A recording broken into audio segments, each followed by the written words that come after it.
नमस्कार, आप देख रहे हैं कैपिटल टीवी उत्तर प्रदेश। मैं हूं आपके साथ सृष्टि शाह। उत्तर प्रदेश में 2027 का चुनाव अभी दूर है, लेकिन सियासी तैयारियां तेज हो चुकी हैं। इस बार सत्ता की सबसे बड़ी लड़ाई प्रदेश की आधी आबादी यानी महिला वोटरों को लेकर दिखाई दे रही है। योगी सरकार ने महिलाओं को सीधे आर्थिक मदद पहुंचाने की दिशा में बड़ा कदम उठाया है, जिसे चुनावी रणनीति के लिहाज से भी काफी खास माना जा रहा है, क्योंकि सरकार की कोशिश है कि महिलाओं को योजनाओं का सीधा लाभ देकर उन्हें आर्थिक रूप से मजबूत किया जाए और सरकारी योजनाओं का असर घर घर तक पहुंचाया जाए। वहीं समाजवादी पार्टी भी महिला वोटरों को अपने साथ जोड़ने की रणनीति पर काम कर रही है। दरअसल उत्तर प्रदेश में महिला मतदाता चुनावी नतीजों को प्रभावित करने की ताकत रखती है। ऐसे में 2027 से पहले बीजेपी और समाजवादी पार्टी के बीच आधी आबादी को साधने की सियासी होड़ साफ दिखाई दे रही है।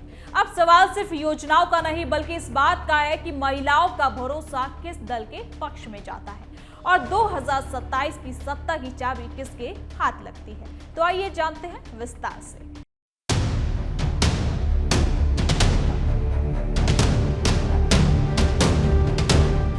उत्तर प्रदेश की राजनीति में 2027 के विधानसभा चुनाव से पहले महिला मतदाताओं को साधने की होड़ तेज हो गई है। प्रदेश की करीब 6 करोड़ से ज्यादा महिला मतदाता कुल मतदाताओं का लगभग 45% से ज्यादा हिस्सा है और सत्ता की चाबी उनके हाथ में मानी जा रही है। जाति और धर्म के पारंपरिक समीकरणों के अलावा अब आधी आबादी को रिझाने के लिए सत्ताधारी बीजेपी और विपक्षी समाजवादी पार्टी दोनों काफी एक्टिव हो गए हैं। मुख्यमंत्री योगी आदित्यनाथ की सरकार महिलाओं को सीधे आर्थिक सहायता देने के साथ कई योजनाओं पर भी विचार कर रही है, जबकि सपा प्रमुख अखिलेश यादव ने सालाना 40,000 रुपए देने का वादा कर दिया है। उत्तर प्रदेश के चुनावी इतिहास में लंबे समय तक जातिगत समीकरण हावी रहे हैं। यादव, गैर यादव, ओबीसी, दलित, ब्राह्मण और मुस्लिम वोटर बैंक की गणना होती है, लेकिन पिछले कुछ चुनावों से महिला मतदाताओं की भूमिका काफी ज्यादा खास होती जा रही है। 2007 तक महिलाओं का मतदान प्रतिशत पुरुषों से काफी कम, लगभग 42% ही रहता था। 2012 के चुनावों में ये आंकड़ा उछलकर 60% से ज्यादा पहुंच गया, जो पुरुषों के 58% से ज्यादा था।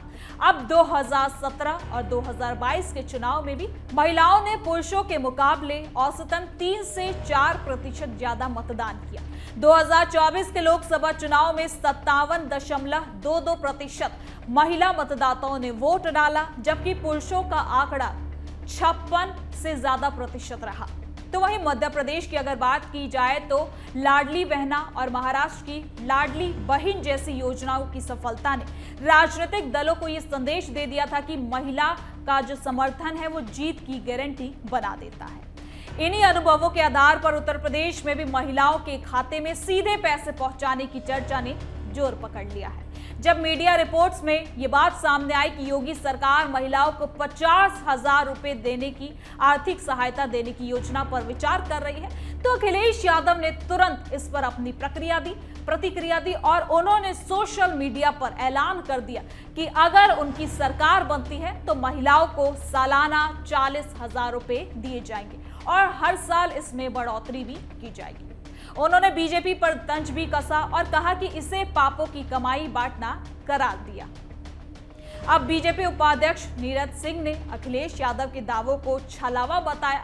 उन्होंने कहा कि बीजेपी जो भी योजना लाती है उसका लाभ पारदर्शिता के साथ सीधे लाभार्थियों के बैंक खाते तक पहुंचता है। योगी सरकार जमीनी स्तर पर महिलाओं को साधने के लिए कई पहल कर रही है। आंगनबाड़ी कार्यकर्ताओं को स्मार्टफोन और ग्रोथ डिवाइस बांटे गए हैं, साथ ही हजारों नई नियुक्तियां की गई हैं। महिला सेल्फ हेल्प ग्रुप के जरिए ई रिक्शा चालकों की ट्रेनिंग कराई जा रही है, ताकि महिलाओं के लिए सुरक्षित परिवहन और रोजगार दोनों सुनिश्चित हो सके। स्कूलों और गन्ना सहकारी समितियों में महिलाओं को कैंटीन खोलने के लिए मुफ्त जगह देने जैसी पहल भी चल रही है। साथ ही सरकार के सूत्रों के मुताबिक महिलाओं को सीधे आर्थिक सहायता देने के अलावा पहले से चल रही योजनाओं की राशि बढ़ाने और नई महिला केंद्रित योजना शुरू करने जैसे विकल्पों पर भी सोच विचार चल रहा है। आखिरी फैसले से पहले वित्तीय भार, लाभार्थियों की संख्या और योजना के प्रभाव का आकलन किया जा रहा है। चुनौती ऐसी योजना तैयार करने की है जिसका लाभ हर वर्ग की महिला तक पहुंचे और चुनाव से पहले जमीन पर इसका असर भी दिखाई दे। अब सरकार पहले से इस दिशा में काम कर रही है। मुख्यमंत्री सामूहिक विवाह योजना में सहायता राशि 50,000 से बढ़ाकर 1 लाख रुपए कर दी गई है। अभी की बात करें तो वित्तीय वर्ष के बजट में महिलाओं से जुड़ी योजनाओं के लिए 18,000 करोड़ रुपए से ज्यादा का प्रावधान किया गया है।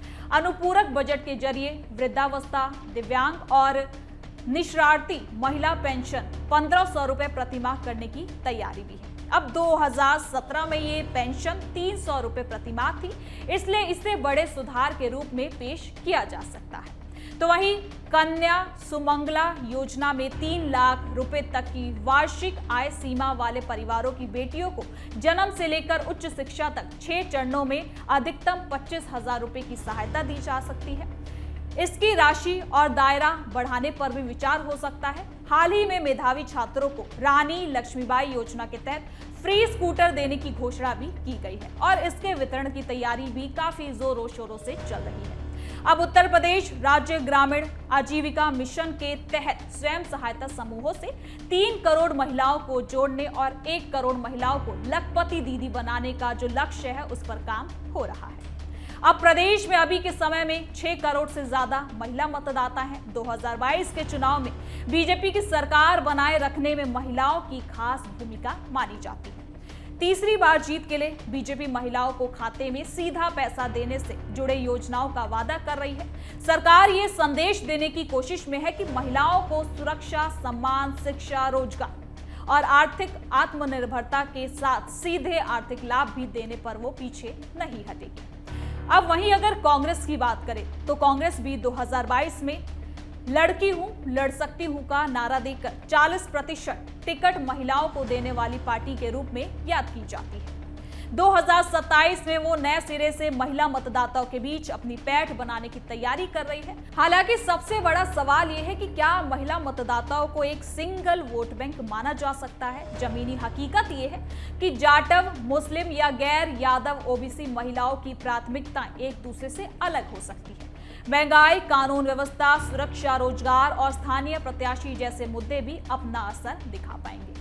फिर भी एक बात तो तय होती जा रही है कि 2027 का उत्तर प्रदेश चुनाव सिर्फ जातिगत समीकरणों से नहीं बल्कि महिला मतदाताओं के भरोसे भी जीता जाएगा।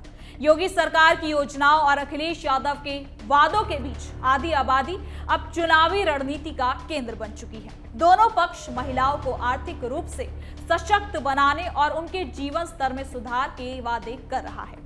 मध्य प्रदेश, बिहार और महाराष्ट्र के अनुभवों से सबक लेते हुए उत्तर प्रदेश में भी प्रत्यक्ष लाभ हस्तांतरण को महिला वोट हासिल करने का प्रभावी हथियार माना जा रहा है। सरकार के लिए चुनौती वित्तीय स्थिरता बनाए रखते हुए व्यापक लाभ पहुंचाने की है। विपक्ष के लिए चुनौती वादों को विश्वसनीय बनाने और पिछले कार्यकाल की याद दिलाते हुए भरोसा जीतने का भी है। अब महिला मतदाता अब महज चुपचाप वोट डालने वाली नहीं है, क्योंकि बल्कि सक्रिय और निर्णायक शक्ति के रूप में वो उभर कर सामने आ रही है। उनकी प्राथमिकताओं में सुरक्षा, शिक्षा, स्वास्थ्य, रोजगार और आर्थिक सहायता काफी ज्यादा खास है। जो दल इन मुद्दों पर ठोस और पारदर्शी योजना पेश करेगा वही 2027 में बढ़त को भी हासिल कर सकता है।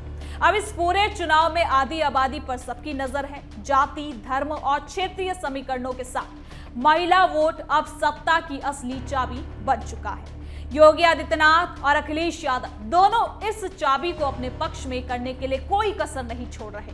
आने वाले महीनों में और योजनाओं के ऐलान के साथ साथ जमीनी कार्यक्रमों में ये मुकाबला और ज्यादा तेज होने की संभावना है। उत्तर प्रदेश की राजनीति में महिला मतदाता अब किनारे की ताकत नहीं बल्कि मुख्य धारा की एक निर्णायक शक्ति साबित हो रही है। तो फिलहाल के लिए इस खबर में इतना ही। देखते रहिए कैपिटल टीवी उत्तर प्रदेश।